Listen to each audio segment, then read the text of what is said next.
Ever considered joining a trucking rental program? I was always intrigued by these signs I've seen, and I know you guys have seen them on the back of these trailers, the big orange ones that say, earn $2,500 a week after expenses. So I decided to check it out. In this video, I'm going to show you what I learned so that you can figure out if this particular program or if renting in general could be the right move for you. Hi everybody, my name is the Long Haul Truck Blogger, and my channel, the White Glove Trucking Channel, is dedicated to helping you use trucking as a vehicle to live your best life. Now, I've always been curious about these big orange signs that I see on the back of these trailers claiming you can make $2,500 a week. So I decided to check it out to see if I can make more than I'm making now. So I called one of their recruiters, and this is what I found out. It's a rental program, and the name of the company is MB Global. And what they do is they give you 82% of the gross amount that you make while driving the truck. Now, what you have to pay is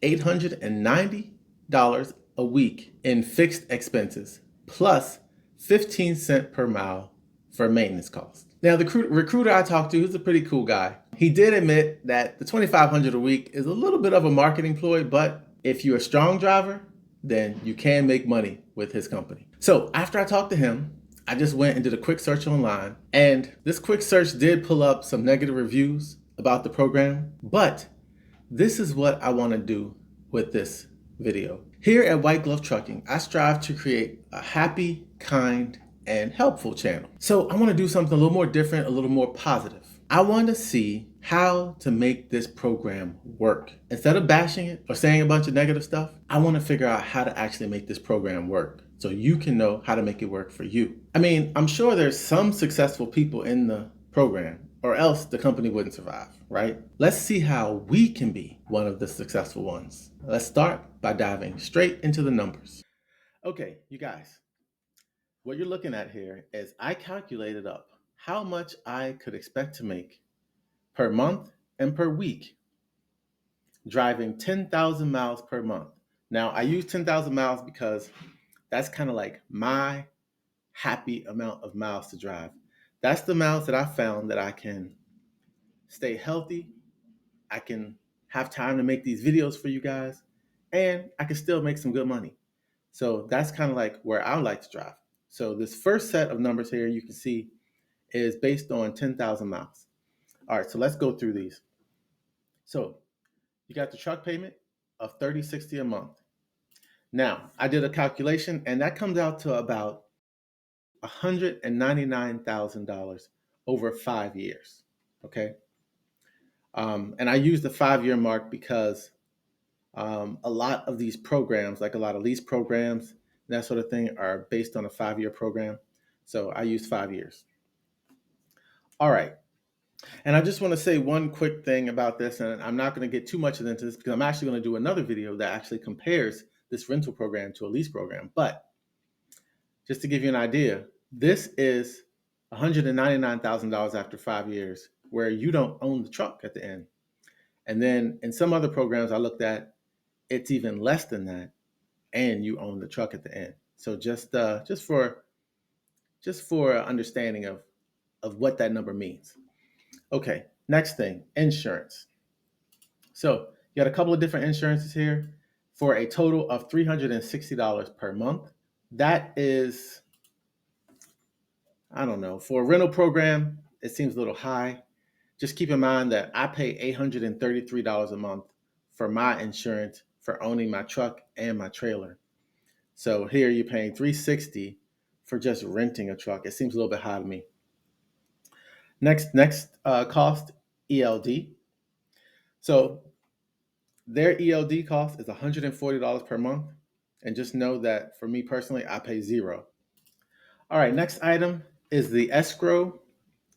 Now this is $2,500, and I just spaced this out for the first year. I think actually they make you pay for it for the first 10 months, but I just spaced it out for a year just so we can know what that monthly cost is going to look like with that escrow included.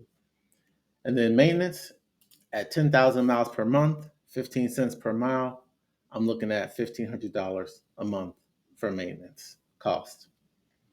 And this is something you have to pay no matter what, whether you have maintenance done or not. This is you're just locked into this maintenance, sort of like prepaying this maintenance every month. All right. Now, at 10,000 miles per month, it would be 20,000. At $2 a mile, it would be $20,000, and 82% of that is 16,400. Okay. Now, the total fixed cost for the program for the month was this 5268. Now, this is what I did. I just got my average variable cost per month for what I drive, and that's 5,200. Now, that could be a little bit lower than what the average would be for like sort of like people that drive normally, because I drive really, really slow. So keep that in mind. It could be a little bit higher than that, the average. So the estimated total profit loss for the month was 5931, and that broke down to $1,482 a week. So that's a lot less than that $2,500, isn't it? Now, I drive 10,000 miles a month, and I know not a lot of people might not drive that. So let's now go and take a look at what you could expect to make based on the amount of miles you drive per month. Okay.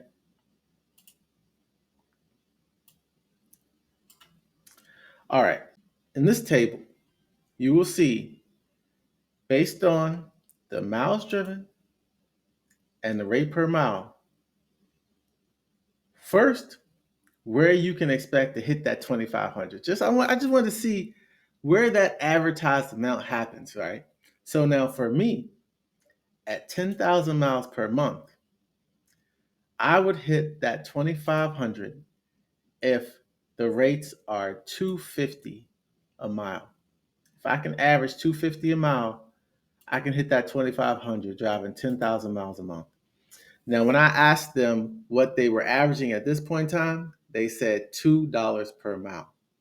And that's why I did this original one at $2 per mile, the one from the previous screen. So if you drive 11,000 miles per month, then you can expect to get 2,500 at, um, actually, it should be up here because that's not quite 2,500. I guess it's close enough. But so you can expect to hit the 2,500 either here if you want to be um, precise with it. It have to be in this one, but you're close enough here. So 225, about 225 average at 11,000 miles. At 12,000 miles, you hit it definitely at 225. You're well over it. And then at 13,000 miles, you're over it at also 225, but you're well over it. So yeah, you can take a look at this, and then once you get up into the higher mileage, you can see that um, you make it pretty much at what the average rate he told me is right now. This is where you would be at least making that 2,500. I use 55 cents per mile for fuel. Even though my average is 41 cents driving 54 miles an hour, but I think 55 is going to be a more likely average for most people. So that's why I use that. Yeah. And so then if you care about the details, as you go up in mileage, like every 1,000 miles over 10,000, right? So this 11,000, this 1,000 miles over will cost you an additional $700 in fuel and maintenance costs. So the more you drive, you make more, but you're also spending a little bit more. So it kind of like two, you know, like two steps forward, one step back kind of thing. So that pretty much explains this. Now we've gone through the numbers, but the numbers aren't everything. So this is giving you a really good idea of kind of like what you can expect. But let's just look at some non numerical information too, so we can just get a full picture of this program. Okay, so taking a look beyond the numbers at this program, right? So I went online and I looked at some of the different comments and complaints that people have regarding the program. And so one of the first things they talk about is the equipment. A couple of the people that commented said the rental equipment, I think they use Penske trucks, and they aren't always in the best condition. And that is very important because the more you have to pay in maintenance, the less uptime you have, which means the less money you're going to make. Someone else mentioned that even though some of the trucks might not be as great, if you get a bad truck, it costs $2,500 to switch trucks. So that's a steep cost to have to switch trucks if you get a bad one. Okay, the next set of comments all had to do with experience. So a few different people said that this is not a program for new owner operators, for people that are coming out just from being a company driver. Even though you would think it would be because there's no money down, it's easy to get into. But they said you have to have experience as an owner operator to really be successful in this program. And then thirdly, one of the most common complaints was that you just really have to be driving quite a bit to make this program work. So it takes extreme dedication. If you're the type of person that doesn't want to be on the road all the time or have a lot of family obligations, this program might not be the best for you. Okay, guys, so now I told you I was going to tell you how to make this program work, how to make this a win for you, right?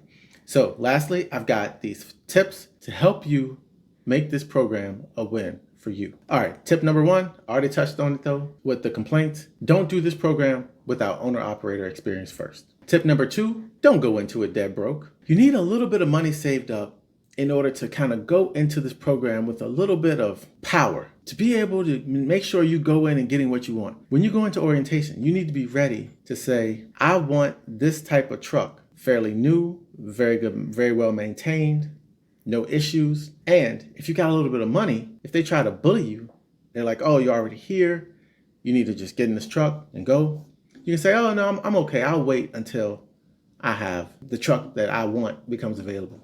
So having a little bit of money going in gives you just some options to feel like you don't have to just take whatever it is they offer right off the bat. Okay, my third tip, this is very important. Figure out your dispatcher before you hit the road. Now, when you're in orientation, do some research, talk to people, or even before you even sign up for the program.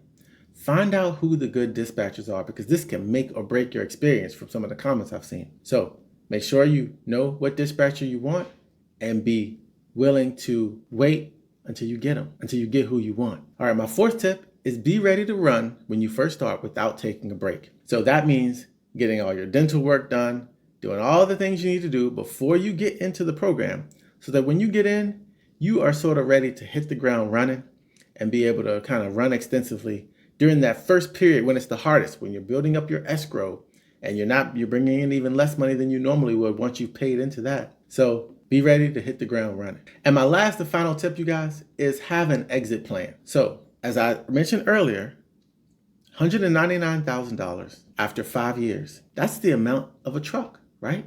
A new truck. So you want to be saving money in order to graduate from this type of plan into either your own truck or a lease purchase program, something where you can be working towards having something at the end of it, instead of just having paid $199,000 after 5 years for a truck with no truck to show for it. Okay, that's it. Those are my tips. So I've given you, the numbers and some of the financial stuff, and then some of the non-financial stuff, and finally some tips to make it work for you, to make it a win for you. So thanks for tuning in, you guys, and good luck out there if you decide to go with this program or any other rental program. All right, take care. See you on the next one.